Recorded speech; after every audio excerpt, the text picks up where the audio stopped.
Madam నమస్తే అండి. నిన్న జగన్మోహన్ రెడ్డి గారు మాట్లాడుతూ 18 సంవత్సరాల యువకుడి మీద కావాలని కుట్రపూరితంగా చంద్రబాబు నాయుడు ప్రభుత్వం వ్యవహరిస్తుందని, మాజీ మంత్రి సౌమ్యుడు జనాదరణ కలిగిన నాయకుడి మీద ఈరోజు కక్షపూరితంగా అరెస్ట్ చేసి అక్రమ కేసులు పెడతా ఉంది సీదిరి అప్పలరాజు మీద అని చెప్పి పెద్ద ఎత్తున జగన్మోహన్ రెడ్డి మాట్లాడుతూ ఉన్నారు. అసలు ఎలా చూస్తారండి దీని అంతటినీ కూడా? దీన్ని మేము తీవ్రంగా ఖండిస్తున్నామండి. ముందుగా 18 ఏళ్ల యువకుడు 18 ఏళ్ళ 15 ఏళ్ళనే అంటున్నాడు ఆ వీడియోలో చూస్తే. మరి అంత చిన్నపిల్లాడి బండి ఎందుకు ఇచ్చాడు? మరి ఒక మంత్రి అయ్యుండి గతంలో మంత్రిగా చేసి మరి రాజ్యాంగం తెలిసిన మనిషి అయ్యుండి ఒక డాక్టర్ అయ్యుండి మరి కొడుకు వెహికల్ ఎందుకు ఇవ్వాలి? అదొకటి. జగన్మోహన్ రెడ్డి గారు చిన్న పిల్లాడు అని అంటున్నారు.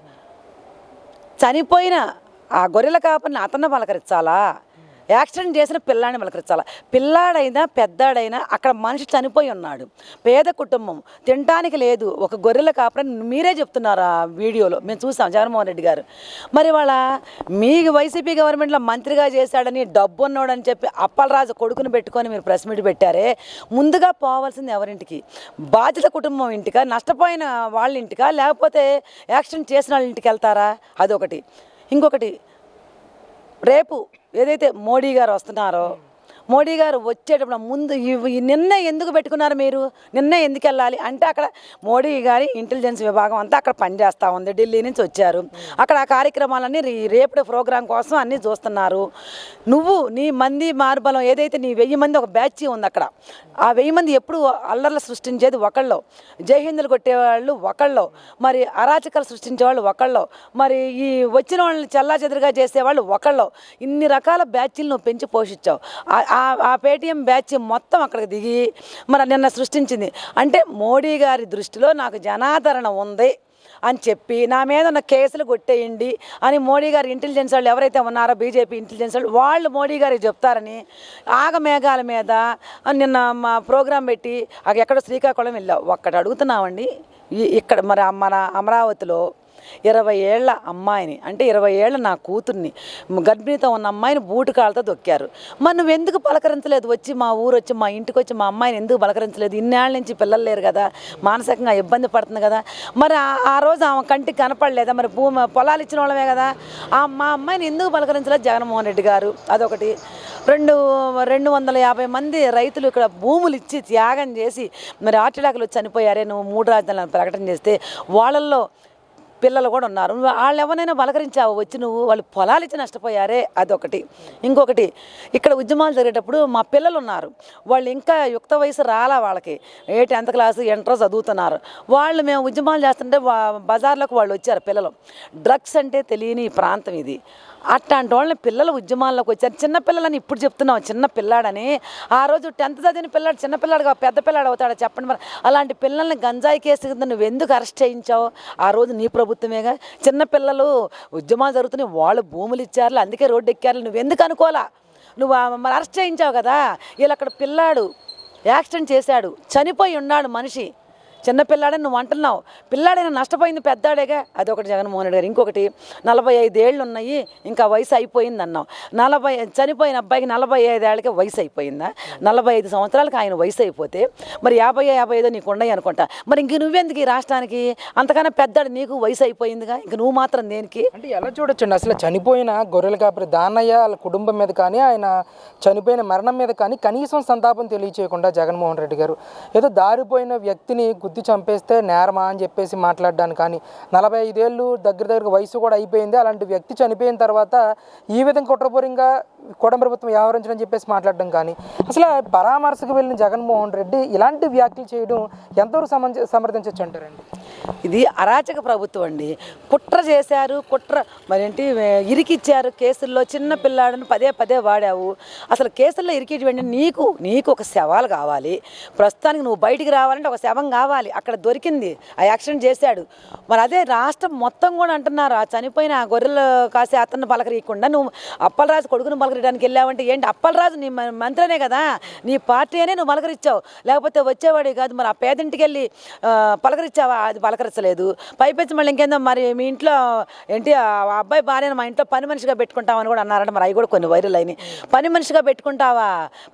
ఏంటి ఆ భర్తను చంపి నువ్వు భార్యను పని మనిషిగా పెడతావా?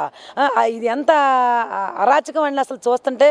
అలాగే ఏంటి ఒక చెప్తున్నారండి ఆ వీడియోలో, అప్పలరాజు గారు ఫస్ట్ క్లాస్తో పాస్ అయ్యాడు 10th.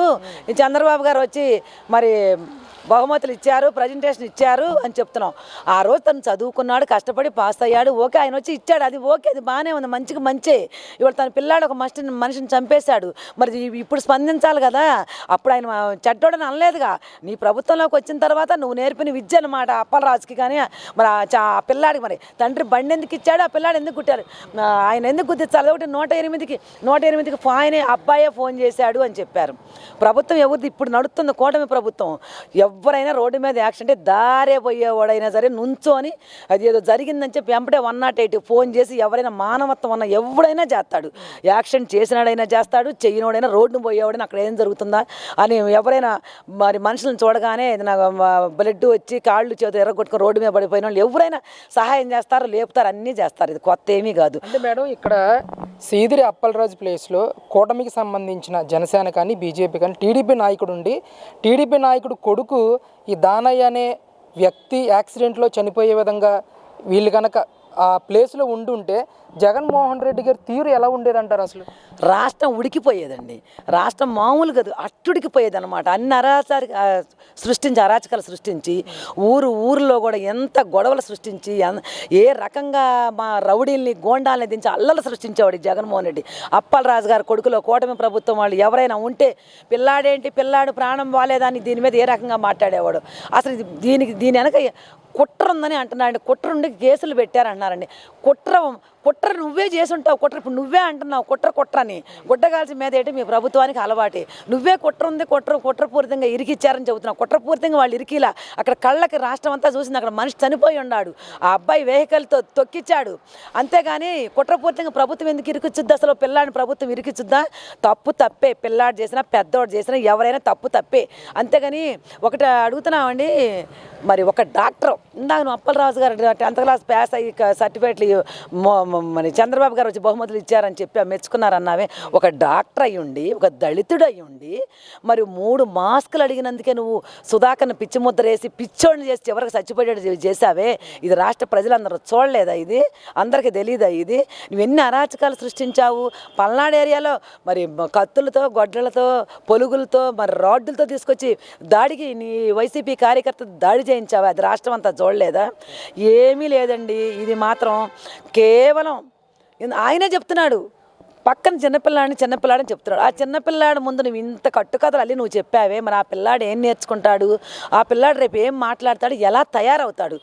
ఏంటి కూటమి ప్రభుత్వం అంటే తెలుగుదేశం వాళ్ళంట ఒక మీడియాలో ఒక చంద్రబాబు, ఒక లోకేష్, అని చెప్పి ఏదో ప్రచారం చేస్తున్నారంట.